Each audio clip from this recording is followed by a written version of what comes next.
नमस्कार, जय हिंद साथियों। आज के इस वीडियो में हम ICAR AIEEE 2017 के पुराने पेपर पर डिस्कशन करेंगे व इससे संभावित सभी प्रश्नों को भी हम आज के इस वीडियो पर हल करेंगे। अगर आप जेट ICAR BHU सुपरवाइज़र की तैयारी कर रहे हैं तो आप यह वीडियो ज़रूर देखें व अपने पुराने पेपर अवश्य सोल्व करें। देखो साथियों, अब बिना समय को व्यर्थ किए हुए हमारा आज का पहला प्रश्न है, अंगूर का वैज्ञानिक नाम है। तो अंगूर का बोटेनिकल नेम क्या है यह आपको बताना है। तो इसका सही आंसर क्या है? वाइटिस विनिफेरा इसका वैज्ञानिक नाम है। वाइटिस या विटेसी इसका कुल भी है। ऐसे अंगूर ऐसे 38 में गुणसूत्र पाए जाते हैं।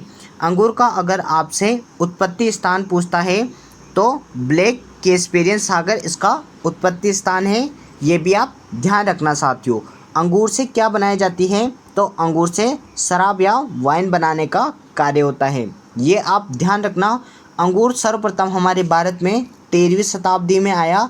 ऐसे अंगूर ऐसे अफगान वाले इसको अपने भारत में लाए। ये भी आप ध्यान रखना, अफगानी। ठीक है साथियों, ये अंगूर से संबंधित जितने भी तथ्य थे वो मैंने आपको बता दिए। अंगूर की खेती का अध्ययन क्या कहलाता है? तो वो भी आप ध्यान रखना, परीक्षा में पूछा गया है। विटी कल्चर अंगूर की खेती का अध्ययन कहलाता है। ठीक है साथियों, और ऐसे ही अगर आपसे पूछ लें शराब बनाने का अध्ययन क्या कहलाता है? तो इमोलॉजी कहलाता है। क्या कहलाता है? इमोलॉजी। ये भी अच्छा क्वेश्चन पूछा गया है, ये भी आप ध्यान रखना साथियों। अब देखो नेक्स्ट क्वेश्चन की ओर चलते हैं। नेक्स्ट क्वेश्चन क्या है? तो हमारा नेक्स्ट क्वेश्चन है, कौन सी फसल में रेटोनिंग की क्रिया की जाती है? इसका सही आंसर है गन्ना। अब हम सर्वप्रथम देखते हैं कि रेटोनिंग की फसल क्या होती है और कैसे यह क्रिया की जाती है।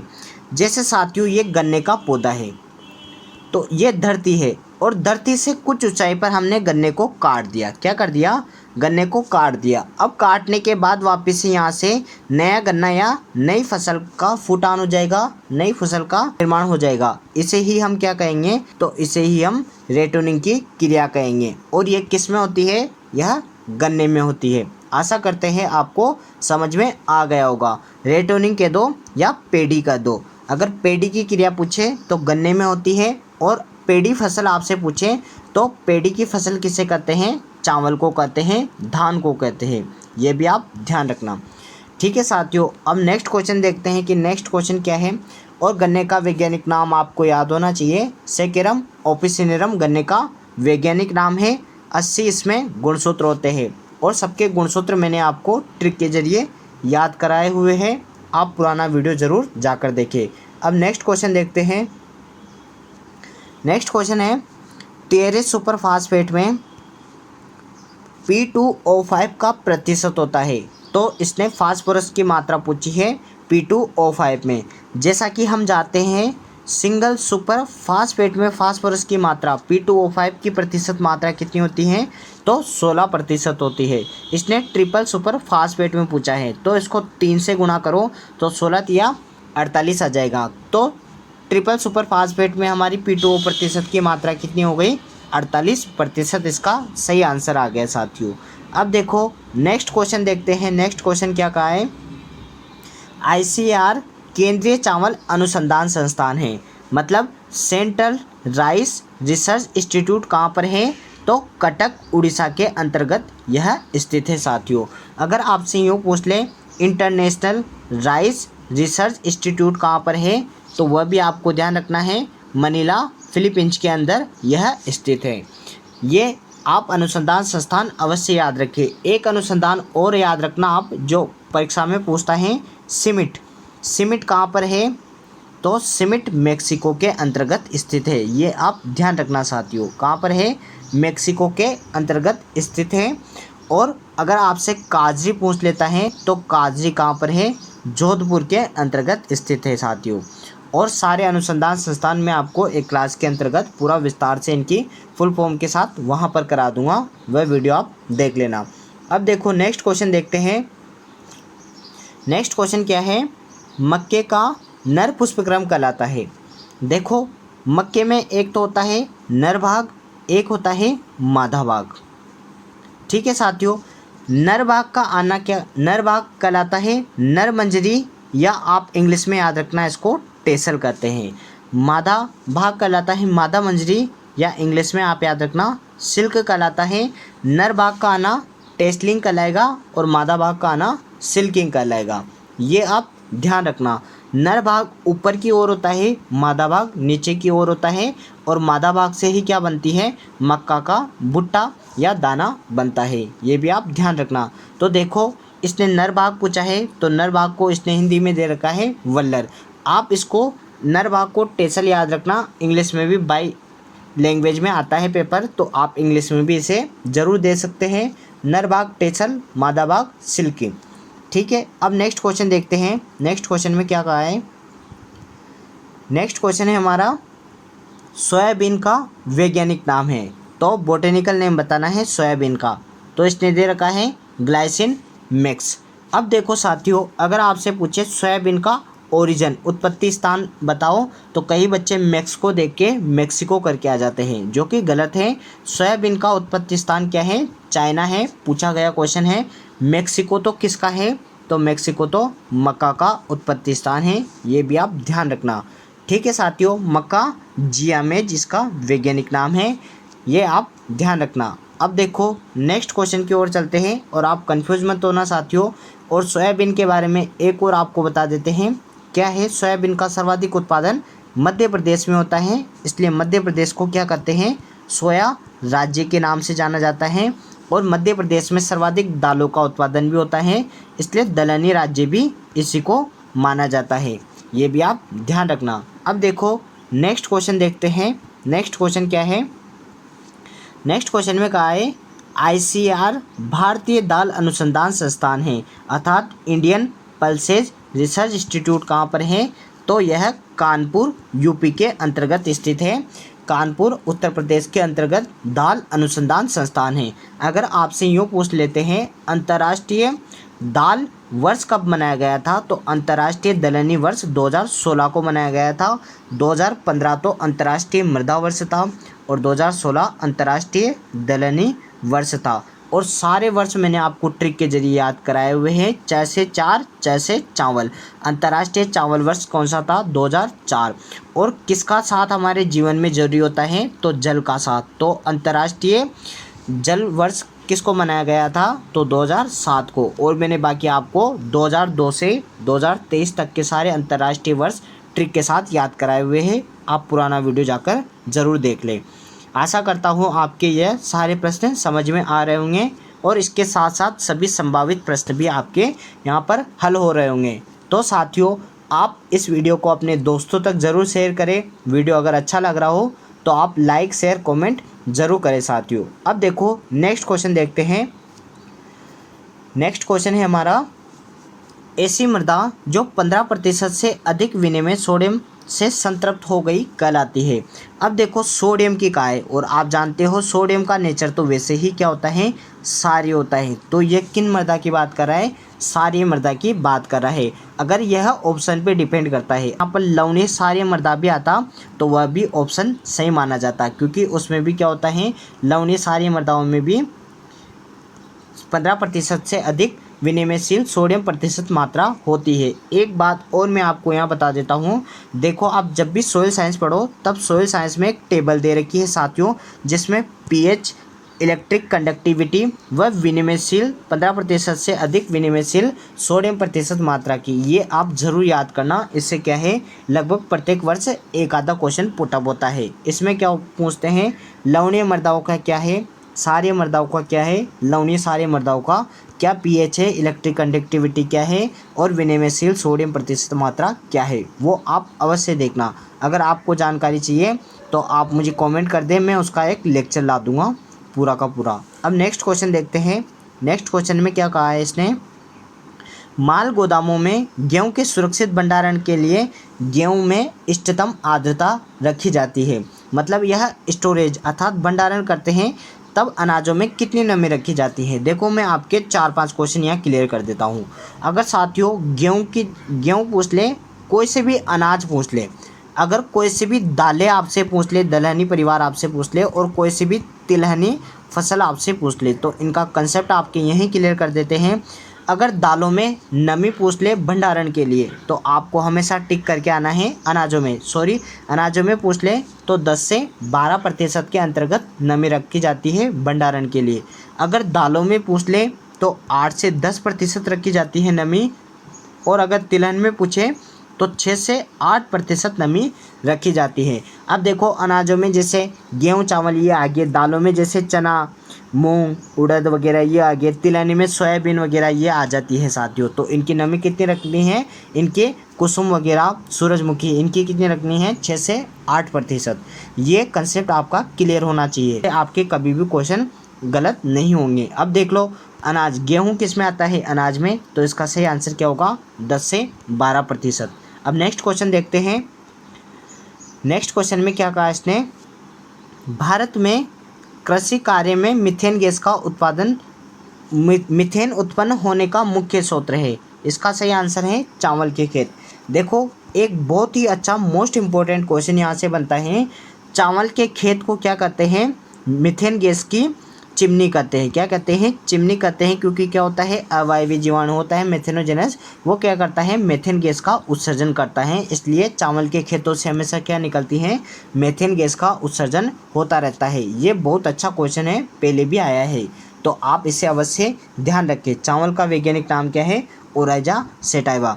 चावल में गुणसूत्रों की संख्या पूछ ले तो 24 चावल में होती है, जस्ट इसके उल्टे गेहूं में 42 होते हैं। ये भी आप ध्यान रखना, और मैंने गुणसूत्र तो आपको सारे ट्रिक के जरिए याद करवा रखे हैं, वहाँ देख लेना। अब नेक्स्ट क्वेश्चन देखो, नेक्स्ट क्वेश्चन क्या है अपना, नेक्स्ट क्वेश्चन है ओजोन परत की क्षीणता का परिणाम है।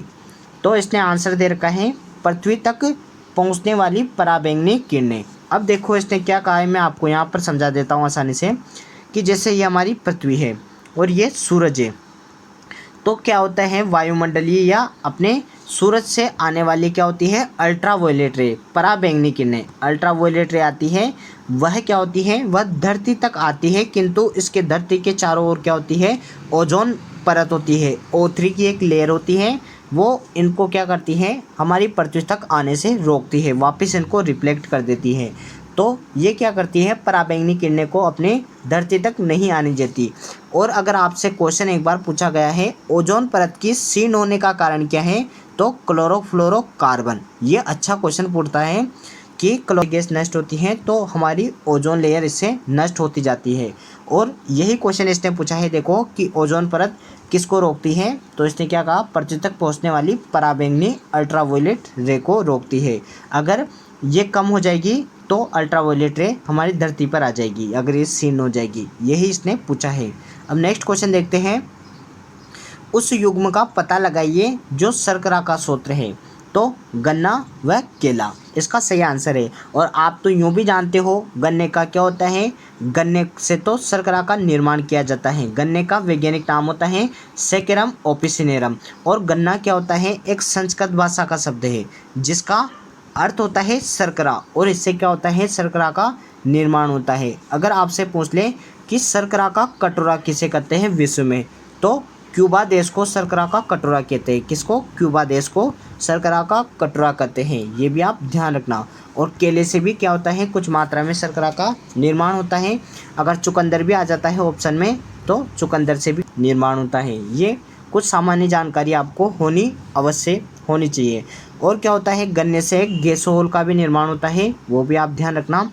गैसोहोल क्या होता है, एक जैविक ईंधन होता है जिसमें 80% पेट्रोल और 20% गन्ने का रस होता है, जूस होता है, ये भी आप ध्यान रखना। और जैविक ईंधन के रूप में इसको काम में लेते हैं। अब नेक्स्ट क्वेश्चन देखते हैं। नेक्स्ट क्वेश्चन क्या है हमारा, वर्धमान आकार की श्रृंखला में रखे गए मृदा कण हैं। तो इसने दे रखा है मृत्तिका, गाद, बालू, रेत। देखो मैं इसको आपको आसानी से समझा देता हूँ। क्या होता है, जब सॉइल साइंस पढ़ते हैं तब उसमें ISSS के अनुसार मृदा कणों को 5 भागों में विभक्त किया गया है। 5 भाग कौन कौन से हैं देख लेते हैं। पहला होता है कंकड़, जो कि सबसे बड़ा होता है। फिर आती है रेत। रेत को भी 2 भागों में विभक्त कर देते हैं।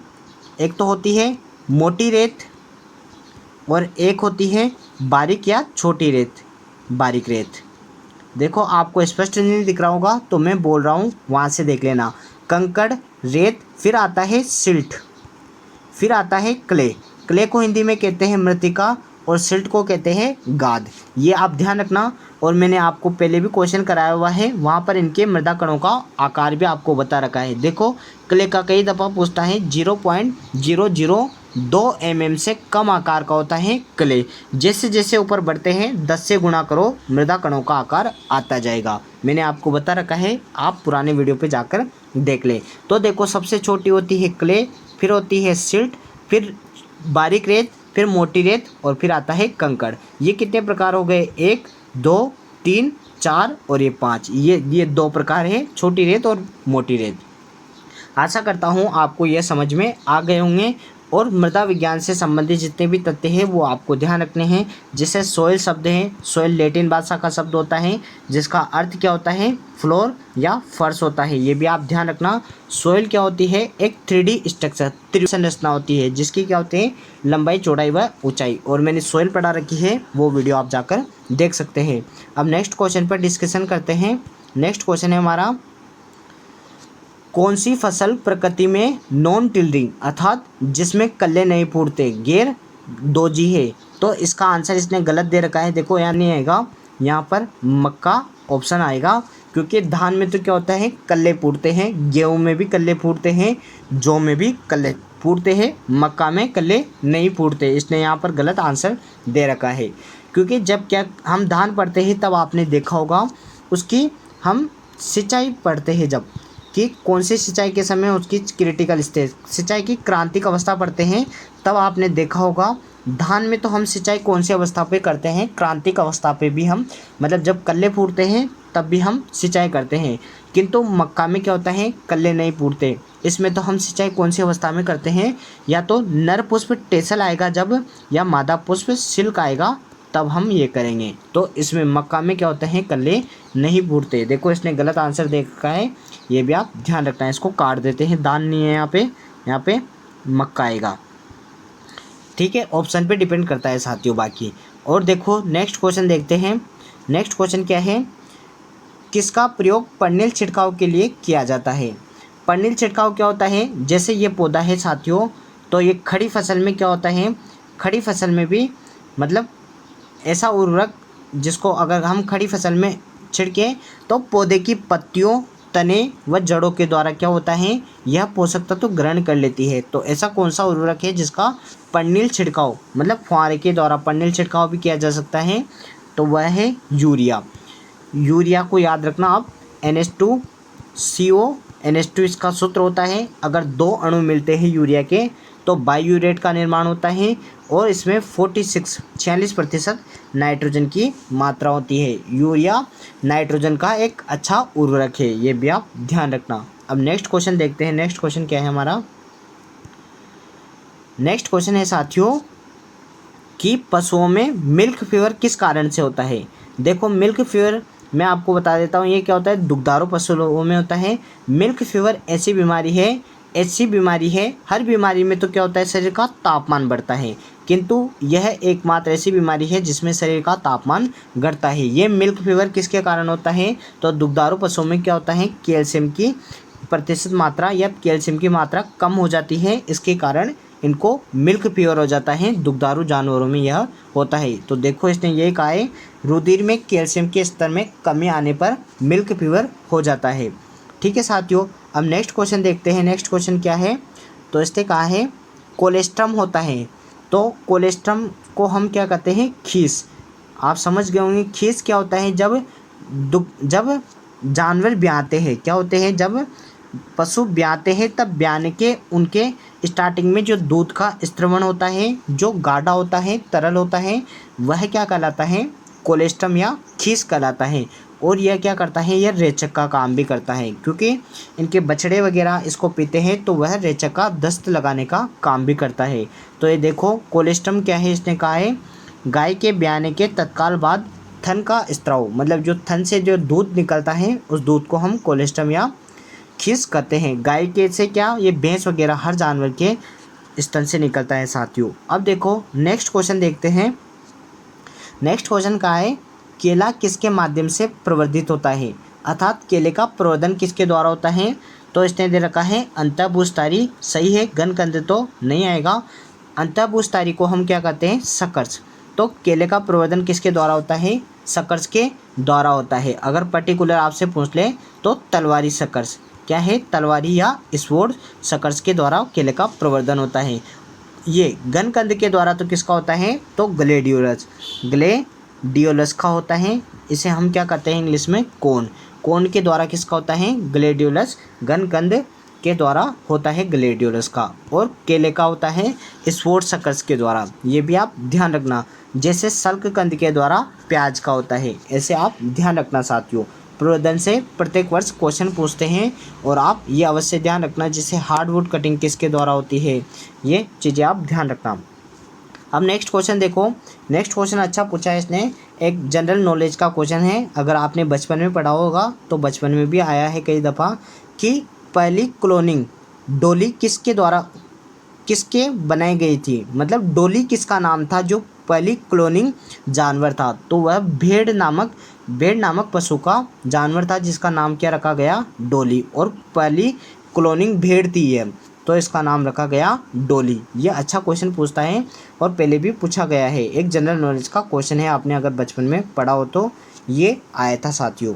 अब नेक्स्ट क्वेश्चन देखो। नेक्स्ट क्वेश्चन में क्या कहा इसने कि प्याज में किसकी उपस्थिति के कारण बदबू आती है।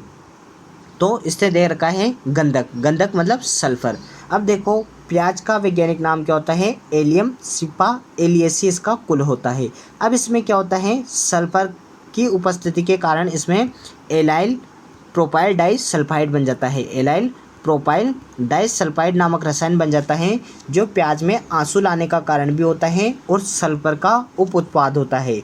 तो इसी के कारण प्याज में दुर्गंध व इसमें आंसू आने का कारण है। और अगर यही आपसे लहसुन में पूछ लेते हैं साथियों, तो लहसुन का वैज्ञानिक नाम क्या होता है, एलाइम सेटाइवा इसका वैज्ञानिक नाम होता है। एलियेसी कुल का सदस्य होता है। डाइएलाइल डाइसल्फाइड इसके आंसू आने का या दुर्गंध आने का कारण होता है साथियों। और यह भी सल्फर का उत्पाद होता है। और अगर सरसों वगैरह में पूछे तो सिनीग्रीन वगैरह ये भी क्या होते हैं, ये भी सल्फर के उप उत्पाद होते हैं। अब नेक्स्ट क्वेश्चन देखो। नेक्स्ट क्वेश्चन क्या कहा इसने, वह पढ़ते हैं हम। नेक्स्ट क्वेश्चन है ICAR भारतीय सब्जी अनुसंधान संस्थान कहाँ है, मतलब इंडियन वेजिटेबल रिसर्च इंस्टीट्यूट। तो यह कहाँ पर पड़ता है, वाराणसी में। अच्छा क्वेश्चन पुट अप होता है, आप ध्यान रखना, वाराणसी में। और आप मुझे कमेंट बॉक्स में बताएं कि वाराणसी कहाँ पर है, कौन से राज्य के अंतर्गत वाराणसी आता है। अब देखो नेक्स्ट क्वेश्चन देखते हैं। नेक्स्ट क्वेश्चन है हमारा, किसान दिवस किस तारीख को मनाया जाता है। तो यह 23 दिसंबर को मनाया जाता है। एक बात और याद रखना, 5 दिसंबर को कौन सा दिवस मनाया जाता है, तो मृदा दिवस 5 दिसंबर को मनाया जाता है। और अगर आपसे अंतर्राष्ट्रीय मृदा वर्ष पूछ लेता है तो 2015 को अंतर्राष्ट्रीय मृदा वर्ष घोषित किया गया था। 2016 को अंतर्राष्ट्रीय दलहनी वर्ष घोषित किया गया था। और मैंने आपको बताए रखे हैं, पुराना वीडियो आप देख लेना, सारे याद हो जाएंगे आपको। अब देखो नेक्स्ट क्वेश्चन क्या है। नेक्स्ट क्वेश्चन में इसने कहा है सुनहरी चावल अर्थात गोल्डन राइस, किसकी बात कर रहा है ये, गोल्डन राइस जो कि आनुवांशिक रूप से संशोधित है। उसमें प्रचुर मात्रा में क्या होता है, तो उसमें प्रचुर मात्रा में क्या होता है, विटामिन ए प्रचुर मात्रा में होता है रेटिनॉल। ये आप ध्यान रखना, क्योंकि आनुवांशिक रूप से मॉडिफाइड चावल क्या कहलाता है, गोल्डन राइस कहलाता है। इसका निर्माण किसने किया वगैरह ये आप मुझे कमेंट करके बताना कि गोल्डन राइस का निर्माण किसने किया था और सर्वप्रथम कहाँ पर हुआ था। अब देखो नेक्स्ट क्वेश्चन देखते हैं। नेक्स्ट क्वेश्चन है हमारा, ग्रेगर जॉन मेंडल ने किस पर अध्ययन किया था। ग्रेगर जॉन मेंडल को आप जानते हो, इन्होंने क्या किया था, मटर पर अध्ययन किया था। मटर का वैज्ञानिक नाम पायसम सेटाइवम होता है। रबी की दलहनी फसल होती है और इसमें गुणसूत्र संख्या 14 होती है। और एक बात और ध्यान रखना, ग्रेगर, एक क्वेश्चन बायोलॉजी में पूछता है कि ग्रेगर जॉन मेंडल ने मटर का चुनाव ही क्यों किया था, क्योंकि इसमें क्या होता है, 7 विपर्यासी लक्षण होते हैं, इसलिए ग्रेगर जॉन मेंडल ने मटर का चुनाव किया था। ये भी अच्छा क्वेश्चन पूछते हैं बायोलॉजी की दृष्टि से। अब देखो नेक्स्ट क्वेश्चन देखते हैं, किसका संग्रहण करने के लिए प्रकाश ट्रेपों का प्रयोग किया जाता है? तो इसने आंसर दे रखा है सकारात्मक रूप से प्रकाशानुवर्तन कीट। अब देखो मैं आपको समझाता हूँ कि जैसे साथियों जो प्रकाश ट्रेप होते हैं ये हमारा खेत है। क्या है? खेत है। अब खेत में हम क्या लगाते हैं? प्रकाश ट्रेप लगा दिया। तो प्रकाश ट्रेप की ओर कौन से कीट आएंगे? जो प्रकाश की ओर आकर्षित होंगे, अर्थात प्रकाश के प्रति सकारात्मक रूप से सक्रिय रहेंगे। उनके लिए हम क्या कहेंगे? उनके लिए हम प्रकाश ट्रेप लगाएंगे, लाइट ट्रेप का निर्माण करेंगे जो प्रकाश की ओर आकर्षित होंगे और यहाँ पर आकर वो कीट नष्ट हो जाएंगे। तो इसने ये कहा है कि सकारात्मक रूप से प्रकाशानुवर्तन कीट के लिए प्रकाश ट्रेप का उपयोग किया जाए और ये कीट निर्माण मतलब इंसेक्ट को रोकने की विधि है। अब नेक्स्ट क्वेश्चन देखते हैं। नेक्स्ट क्वेश्चन क्या कहा है इसने कि स्व अनिश्चितता तंत्र में होता है। तो इसने क्या कहा है? स्वपरागण पर परागण अंकुरित नहीं होते। देखो मैं आपको समझाता हूँ इसने क्या कहा है। जैसे इसने कहा है कि स्व अनिश्चितता मतलब खुद ही अनिश्चित हो जाएंगे, मतलब स्वपरागण नहीं होगा, पर परागण को प्रेरित करेंगे। आपने सुना होगा प्रोटो एंड्री और प्रोटोगायनी। प्रोटो एंड्री तो क्या होती है? मक्का में होती है। प्रोटोगायनी बाजरा में होती है। प्रोटो एंड्री में क्या होती है? एंड्रस मतलब नर भाग पहले परिपक्व हो जाता है, मादा भाग बाद में परिपक्व होता है। और प्रोटोगायनी में क्या होता है? मादा भाग पहले परिपक्व होता है और नर भाग बाद में परिपक्व होता है। और दोनों विधियाँ क्या होती है? स्वपरागण को रोकती है, पर परागण को प्रेरित करती है। यही चीज़ इसने कहा है कि स्वपरागण को रोकेगी और पर परागण को प्रेरित करेगी। तो वह कौन सी है? तो इसने ये कहा है स्व अनिश्चितता, मतलब खुद निश्चित होने में अनकपट, मतलब प्रेरित नहीं करेंगे, पर परागण को प्रेरित करेंगे। यही बात इसने कहा है। अब नेक्स्ट क्वेश्चन देखो, पशुओं के संतुलित राशन का आशय चारे की किस मात्रा से है? तो आप जानते होंगे संतुलित राशन या संतुलित भोजन किसे कहते हैं? ऐसा भोजन जिसमें सभी पोषक तत्व समान मात्रा में है, जैसे कार्बोहाइड्रेट, वसा, प्रोटीन, खनिज लवण, विटामिन और जल। ये सभी मात्रा में अगर समान मात्रा में रहते हैं तो उसे संतुलित भोजन कहते हैं। तो देखो इसने ये कहा है 24 घंटे में उपलब्ध कराए जाने वाले चारे में सभी चारा पोषक का सही अनुपात होता है। यही क्या होता है? संतुलित भोजन होता है। यही इसने पूछा है। अब नेक्स्ट क्वेश्चन देखो, पशुओं की विदेशी नस्ल की अधिकतम दूध देने वाली नस्ल कौन सी है? इसने पूछा है कि गाय की सबसे अधिक दूध कौन सी है? तो आप सभी जानते होंगे होल्स्टीन फ्रीजियन। विश्व की सबसे ज़्यादा दूध देने वाली गाय की नस्ल होल्स्टीन फ्रीजियन है। आपने नहीं देखी हो गाय की नस्ल, तो इसमें क्या होता है? काले कलर की होती है, सफ़ेद धब्बे होते हैं, एक बड़ी बाहर की होती है और इनका वजन भी बहुत सारा होता है और सर्वाधिक दूध यह देती है। इसने एक बार रिकॉर्ड बनाया था 25,300 लीटर प्रति ब्यात, 365 दिन के प्रति ब्यात में दूध देने का इसने एक बार रिकॉर्ड भी बनाया था। ये भी आप ध्यान रखना साथियों। और हॉलैंड इसका उत्पत्ति स्थान मानते हैं होल्स्टीन फ्रीजियन का। अब नेक्स्ट क्वेश्चन देखते हैं। नेक्स्ट क्वेश्चन है TDN का फुल फॉर्म है। तो TDN की फुल फॉर्म क्या है? टोटल डाइजेस्टिबल न्यूट्रिशन, अर्थात कुल घुलनशील पोषक पदार्थ इसकी फुल फॉर्म है। कुल घुलनशील पोषक पदार्थ या टोटल डाइजेस्टिबल न्यूट्रिशन इसकी फुल फॉर्म है। अब नेक्स्ट क्वेश्चन देखते हैं। नेक्स्ट क्वेश्चन में क्या कहा इसने? कलिंग का अर्थ है। कलिंग का अर्थ है तो कलिंग में आपको बता देता हूँ क्या होते हैं। जैसे जानवर होते हैं साथियों, जानवर होते हैं। अब इसमें क्या होते हैं? बीमार जानवर को अलग रख देंगे और सही जानवर से बीमार जानवर को अलग करने की क्रिया क्या कहलाएगी? तो यह कलिंग कहलाएगी। तो इसने यही कहा है अनुवरण, अर्थात जो बीमार है उन पशुओं को हटाने की एक प्रक्रिया या एक व्यवस्था क्या कहलाती है? कलिंग कहलाती है। बीमार पशुओं को स्वस्थ पशुओं से अलग रखने की क्रिया कलिंग कहलाती है। इसको हम छटनी भी कह सकते हैं कि छाट दी हमने। अब देखो नेक्स्ट क्वेश्चन देखो। नेक्स्ट क्वेश्चन कहा है इसने एलिलोपैथी संबंधित है। एलिलोपैथी क्या होता है? जैसे ये एक पौधा है और ये दूसरा पौधा है, इसकी जड़ें ऐसा रसायन भूमि में छोड़ेगी कि इसका अंकुरण नहीं होगा। ऐसा रसायन, यही प्रभाव क्या कहलाता है? एलिलोपैथी प्रभाव कहलाता है। देखो इसने क्या कहा है? एक फसल के हानिकारक प्रभाव दूसरी फसल को उगने नहीं देते या उसको अंकुरण वृद्धि नहीं करने देते। यही क्या कहलाता है? एलिलोपैथी प्रभाव कहलाता है। ठीक है। अब देखो नेक्स्ट क्वेश्चन क्या है? नाइट्रोजन की कमी मुख्यतः किस पर होती है? तो जैसे ये पौधा है, ये पुरानी पत्तियाँ होती है, ये नई पत्तियाँ होती है और ये नवनिर्मित पत्तियाँ होती हैं।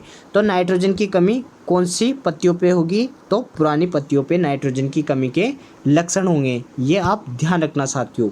और न्यूट्रिशन वाला चैप्टर पढ़ा है मैंने, वहाँ पर आपको पूरा बता भी रखा है कि कौन से पोषक तत्व की कमी के लक्षण कहाँ पे नज़र आते हैं। ठीक है साथियों, अब नेक्स्ट क्वेश्चन देखते हैं। नेक्स्ट क्वेश्चन में क्या कहा इसने? नेक्स्ट क्वेश्चन है लवण सहनशील फसल है। तो लवणों को सर्वाधिक सहनशील करने वाली फसल का नाम क्या है? चुकंदर बीटा वल्गेरिस। ये अच्छा क्वेश्चन है। देखो एक क्वेश्चन ऐसे भी आ जाता है जिसे लवणीय सहनशील, लवणीय प्रतिरोधी या सहिष्णु, अम्लीय सहिष्णु, अम्लीय प्रतिरोधी किस्मों के वगैरह फसलों के नाम बताओ। और लवणीय क्षारीय, तो ये आप अवश्य एक बार देख लेना कि लवणीय कौन सी सहनशील होती है, क्षारीय कौन सी होती है, अम्लीय कौन सी होती है। अब नेक्स्ट क्वेश्चन देखो, माइकोलॉजी का अध्ययन कहलाता है। माइकोलॉजी में किसका अध्ययन किया जाता है? तो फंजाई कवकों का अध्ययन किया जाता है। देखो इसने क्या कहा है? फंगी अर्थात कवकों का अध्ययन। कवकों का अध्ययन क्या कहलाता है? माइकोलॉजी या कवक विज्ञान इसको हम कहते हैं, फंजाई। देखो ये दे रखा है। अब नेक्स्ट क्वेश्चन देखो, नेक्स्ट क्वेश्चन में कहा है पर्णकुंचन लीप कर्ण विषाणु किसके द्वारा संप्रेषित किया जाता है अर्थात फैलाया जाता है? इसका वेक्टर का काम कौन करता है? तो सफ़ेद मक्खी, वाइट फ्लाई इसके वेक्टर का काम करती है, फैलाने का काम करती है। सफ़ेद मक्खी का वैज्ञानिक नाम क्या है? बेमेसिया टेबेसाई। कई बार पूछा गया क्वेश्चन है। और देखो एक बात मैं आपको जैसे बता देता हूँ, ये क्वेश्चन पूछते हैं जैसे अनार की तितली पूछ ली, जैसे वीराकुला आइसोक्रेटस हो गए, आम का फुदका हो गया, बेर की फल मक्खी हो गई, ये आप ध्यान रखना, अमरूद की हो गई। ये अच्छे क्वेश्चन पुटअप करती हैं, आप इन्हें एक बार ज़रूर देखें और याद कर ले। अब देखो नेक्स्ट क्वेश्चन, और जैसे बेमेसिया टेबेसाई तो पूछा गया प्रश्न है कि श्वेत मक्खी किसको फैलाती है? तो वह पर्णकुंचन रोग को फैलाती है। अब देखो नेक्स्ट क्वेश्चन देखते हैं, चिनोपोडियेसी किसका कुल है? तो यह पालक का कुल है। स्पेनिश पालक का कुल क्या होता है? चिनोपोडियेसी है। ठीक है साथियों, अब नेक्स्ट क्वेश्चन देखो, और एक बार यूँ भी पूछा गया है तिल का कुल क्या है? तो तिल का कुल क्या है? पेड़ालिएसी है। ये भी आप ध्यान रखना। अमरूद का भी पूछ लेता है, अमरूद का क्या होता है? मिर्टेसी होता है। ये भी आप ध्यान रखना साथियों। अन्य सभी के कुल आप ध्यान रखना कि U4BAC में कौन कौन से सदस्य आते हैं। अब देखो इसने कहा है ललित और श्वेता किस्में हैं। तो यह अमरूद की है। स्वीडियम ग्वाजाओ की यह किस्में हैं। इसकी एक सबसे फेवरेट क्वेश्चन जो कि क्वेश्चन पूछता रहता है, लखनऊ 49 सरदार किसकी किस्म है? तो यह अमरूद की किस्म है और कई बार पूछा गया है। सीडियम ग्वाजाओ अमरूद का वैज्ञानिक नाम है, मिर्टेसी इसका कुल है। ये भी आप ध्यान रखना अमरूद के बारे में सामान्य जानकारी। और नेक्स्ट क्वेश्चन देखो, नेक्स्ट में क्या कहा है? फूल गोभी किसकी कमी के कारण भूरी हो जाती है अर्थात ब्राउजिंग। फूल गोभी में ब्राउजिंग किसकी कमी के कारण होता है? तो बोरोन की कमी के कारण फूल गोभी या अन्य फसलों में क्या होता है? भूरापन आ जाता है। यह बोरोन की कमी का लक्षण है। अब देखो एक पूछता है फूल गोभी में मोलिबेडेनम, मतलब फूल गोभी में विप्टेल। अभी नेक्स्ट क्वेश्चन आएगा, यहाँ पर आपको बता देंगे। ये देखो नेक्स्ट क्वेश्चन यहाँ पर है, ये वाला यहाँ पर आपको बता देंगे, पहले ने बताते हैं। अब देखो नेक्स्ट क्वेश्चन देखो कि उत्तर भारत में आम की जो किस्म वाणिज्यिक दृष्टि से सबसे पहले पकती है वह है। मैंने आपको आम पढ़ाया था तब सारी किस्में ट्रिक के साथ याद कराई थी, आप वहाँ देख लेना। बम्बई ग्रीन, बॉम्बे ग्रीन ऐसी किस्में हैं। इसमें क्या होता है? हरे कलर की दिखती है, सबसे पहले पक जाती हैं और खट्टी भी सर्वाधिक यही होती है। आम की सर्वाधिक खट्टी, विटामिन सी भी इसी किस्म में होते हैं। बम्बई ग्रीन में उत्तर भारत की किस्में हैं। आम का वैज्ञानिक नाम आपको याद होगा, मेंजिफेरा इंडिका इसका वैज्ञानिक नाम है। आम में 40 गुणसूत्र पाए जाते हैं। एनाकार्डियेसी इसका कुल होता है और काजू का कुल भी क्या होता है? एनाकार्डियेसी होता है। भारत का राष्ट्रीय फल क्या है? आम है। तो आप मुझे कमेंट बॉक्स में बताएं कि इंग्लैंड का राष्ट्रीय फल क्या है, तो आप मुझे कमेंट में बताएं। इसको बाथरूम फल कहते हैं और फलों का राजा भी क्या होता है? आम होता है। अब देखो नेक्स्ट क्वेश्चन देखो, नेक्स्ट क्वेश्चन क्या है? कहाँ पर है? आम हो गया। अब देखो ICAR NBPGR कहाँ पर स्थित है? Very most important. National bureau plant genetic resources कहाँ पर है? नई दिल्ली में है। आप अवश्य ध्यान रखें, पूछा गया, कई बार पूछा गया क्वेश्चन है। National bureau plant genetic resources कहाँ पर है, तो नई दिल्ली के अंतर्गत है। फिर इसने कहा है जैव उर्वरक क्या है, तो जैव उर्वरक का उदाहरण एजिटोबैक्टर है। अन्य ऑप्शन पे डिपेंड करता है कि अन्य ऑप्शन क्या आते हैं, तो अन्य भी हो सकते हैं, उपयुक्त सभी भी इसमें आंसर आ सकता है अगर सारे जैव उर्वरक दे देते हैं। ऐसे मतलब जीव होते हैं जो उर्वरक का काम करते हैं, जैव उर्वरक कहलाते हैं, बायो फर्टिलाइजर कहलाते हैं। अब नेक्स्ट क्वेश्चन देख लो, कृषि वनवर्धन में शामिल है, अर्थात इसने क्या कहा है, एग्री सिल्वीकल्चर को इसने कहा है, एग्री सिल्वीकल्चर को कहा है। एग्री मतलब जो कि मतलब खाद्य फसलें हो गई, और सिल्वी का मतलब फॉरेस्ट्री वाली फसलें, अर्थात वन फसलें आ गई। तो इसने कृषि वनवर्धन मतलब एग्री सिल्वीकल्चर के अंतर्गत क्या आता है, खाद्य फसलें व सस्य विज्ञान की फसलें, या खाद्य फसलें या जंगल वाली फसलें, अर्थात वन फसलें। ठीक है। अब देखो नेक्स्ट क्वेश्चन है, फूल गोभी में विप्टेल किसकी कमी के कारण होता है, तो मोलिबेडेनम की कमी के कारण होता है। ये आप ध्यान रखना, पहले भी पूछा है। मोलिबेडेनम क्या होता है, अल्ट्रा माइटो न्यूट्रेंट। और क्या होता है, इसका प्रतिस्थापन कौन सा तत्व करता है, तो वेनेडियम इसका प्रतिस्थापन कर देता है। और जो 17 पोषक तत्वों की कसौटी है उसको उसमें भी यह खरा नहीं उतरता है, क्योंकि क्या होता है उसमें 3 नियम दिए थे आर्नोन व स्टाउट ने कि पौधे का जीव द्रव से सीधा संबंध होना चाहिए, और एक होता है कि मतलब उस पोषक तत्व का कोई भी अन्य पोषक तत्व प्रतिस्थापन नहीं करना चाहिए। किंतु क्या होता है, मोलिबेडेनम का प्रतिस्थापन वेनेडियम कर देता है, तो यह कसौटी पर भी खरा नहीं उतरता है। देखो मैंने आपको वो पोषक तत्व बताया है, वहाँ आप देख लेना। अब नेक्स्ट क्वेश्चन देखो, नेक्स्ट क्वेश्चन में कहा है इसने सुबाबुल का वानस्पतिक नाम है, तो इसका वानस्पतिक नाम क्या है, ल्यूसेनिया ल्यूकोसिफला। ये देखो ये तो फॉरेस्ट्री का क्वेश्चन है, ये आपके वैसे सिलेबस में नहीं है, अगर पूछा है तो आप ज़रूर याद रखें, आप गूगल कर लेना। ये पेड़ आपने देखा होगा, आपके जान पहचान का ही है, आप एक बार गूगल करोगे तो आप पहचान जाओगे कि ये कौन से पेड़ की बात कर रहा है, सुबाबुल ल्यूसेनिया ल्यूकोसिफेला। अब देखो नेक्स्ट क्वेश्चन है, भारत में गन्ने का सर्वाधिक उत्पादन राज्य है, तो उत्तर प्रदेश है। और डाटा बेसिस क्वेश्चन तो क्या होते हैं, लगभग कभी कभी हर साल चेंज हो जाते हैं, हर साल नया डाटा आप ज़रूर देख कर जाना कि उत्पादन कहाँ पर है, क्षेत्रफल कहाँ पर है, प्रोडक्टिविटी सर्वाधिक कहाँ पर होती है, और भारत में कहाँ पर है, विश्व में कहाँ पर है, राजस्थान अपने खुद के राज्य में कौन सा है। तो डाटा वाले क्वेश्चन आप प्रत्येक वर्ष देखें। अब देखो नेक्स्ट क्वेश्चन है, गेहूं की सिंचाई की सर्वाधिक क्रांतिक अवस्था है, जिसे हम कहते हैं CRI, crown root initiation. Crown के दो, या आप शीर्ष जड़ फुटान कर दो, या ताज जड़ फुटान के दो, या शिखर जड़ फुटान के दो, आप कुछ भी कह सकते हो। तो ये इसके अन्य नाम हैं जो इसकी सबसे ज़्यादा क्रांतिक अवस्था है। कौन से दिन आती है यह, बुआई के डे आफ्टर सोविंग, 21 डेज के बाद यह आती है। डे आफ्टर सोविंग, बुआई के 21 दिन बाद यह अवस्था आती है साथियों, ये आप ध्यान रखना। तो क्या दे रखा है इसने, शिखर विलगन की शुरुआत, अर्थात शीर्ष जड़ फुटान के समय। अब नेक्स्ट क्वेश्चन देखो, गेहूं की किस्में हैं, तो HD 2967 गेहूं की किस्में हैं। अगर सोनालिका दे देता है तो सोनालिका भी गेहूं की किस्म है। लरमा रोजा दे देता है, लरमा रोजा गेहूं की किस्म है। लोक 1 गेहूं की किस्म है। और साथियों कल्याण सोना, सोनारा 64, ये भी क्या होती है, ये भी गेहूं की उन्नत वेराइटियाँ होती है। अगर जया के दे तो जया काय की है, तो यह चावल की किस्म है।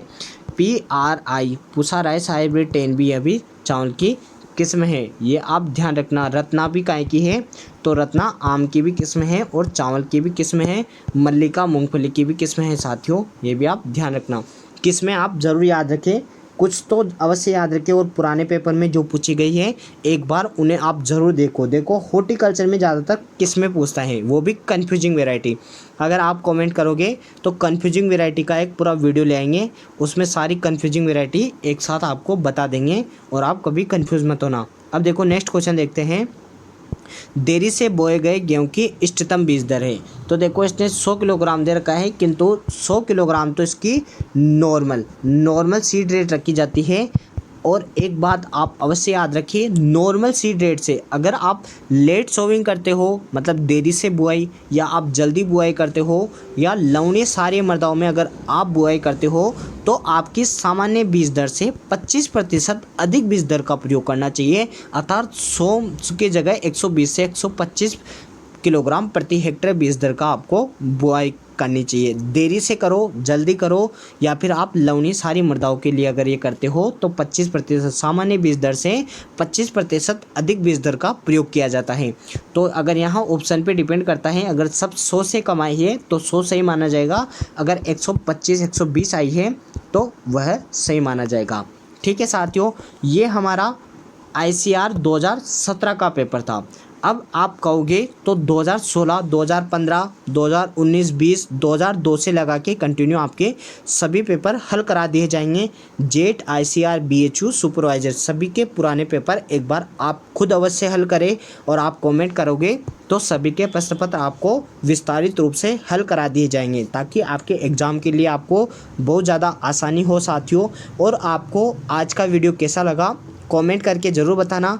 चैनल पर नए हैं तो सब्सक्राइब करना न भूलना, और अपने दोस्तों तक इसे ज़रूर शेयर करना साथियों, और अपने दोस्तों तक इसे शेयर करना और कमेंट बॉक्स में बताना कि कैसा लगा। अब साथियों मैं आपसे अलविदा लेना चाहूँगा। जय हिंद, जय भारत।